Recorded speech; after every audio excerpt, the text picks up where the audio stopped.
The Sony Xperia 1 was just announced, and as the name of this product suggests, this is Sony's official attempt to start over and get back to their spot in the smartphone sales leaderboards.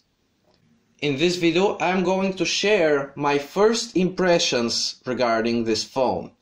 Starting with the actual body of the phone, this thing is an absolute unit. It is almost 17 centimeters tall, which is a lot. And the main reason for that gets to our next point, the display. It has a 6.5-inch HDR OLED 4K X-Reality Triluminous display with 643 pixels per inch pixel density, which simplified means that it is the best smartphone or one of the best smartphone displays out there right now.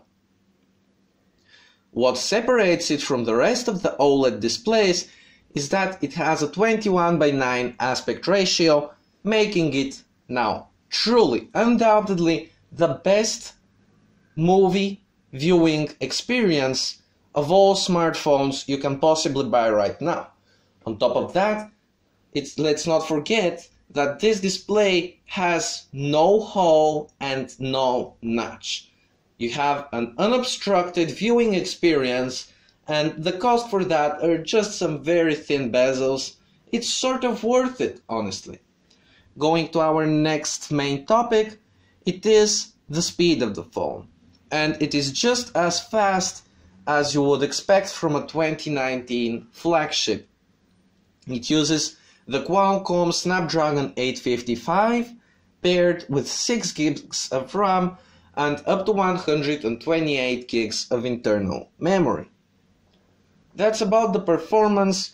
Sony's user experience and user interface is generally good and not bloated, so it is guaranteed to not slow down the phone.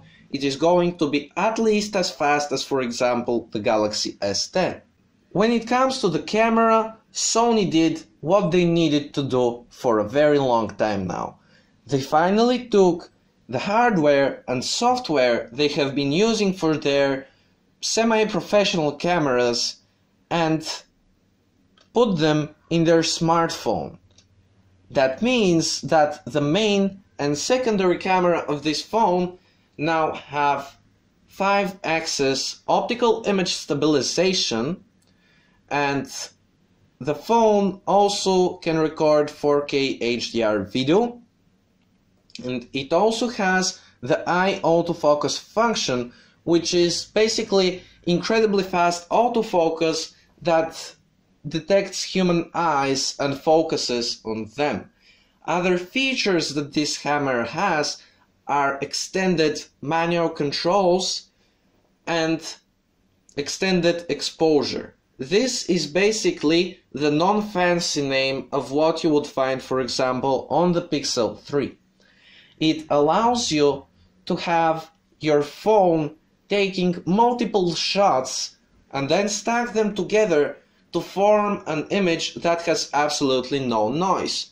For example, if you're shooting in the night, you take 10 photos with a longer exposure. They're not 10 actual photos, it's one photo with more light coming to your camera sensor, and more light means better image.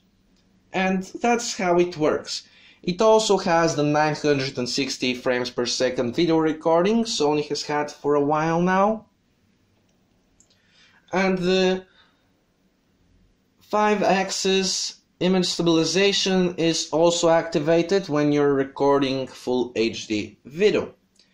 In fact, I did not talk so much about the hardware because I was really excited about the software they finally added, but the hardware is pretty simple. It has 3 cameras on the back, 1 on the front, but the ones on the back are the ones that we discussed primarily now. The first one, actually all of them, are 12 megapixels. The first one is the main lens, the second one has 2 times optical zoom, and the third one is an ultra-wide lens. Moving on to sound, this phone has of course stereo speakers, but something that's worth a mention is that it has no headphone jack. However, Sony's more budget models do have a headphone jack, so they're pretty much taking the approach that most companies did. Other notes that I have regarding the phone is that the fingerprint sensor is positioned on the side and it is not an actual button. The button is next to the fingerprint sensor, and of course this is at least important to me and I think to many other users. This phone has a shutter button. The battery isn't anything too impressive. It is just a 3330 milliamp battery. It does support fast charging as well as wireless charging, and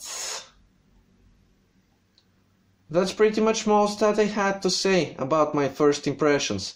Tell me about your first impressions in the comments, and make sure to subscribe for more content related to Sony, and I'll hopefully see you soon.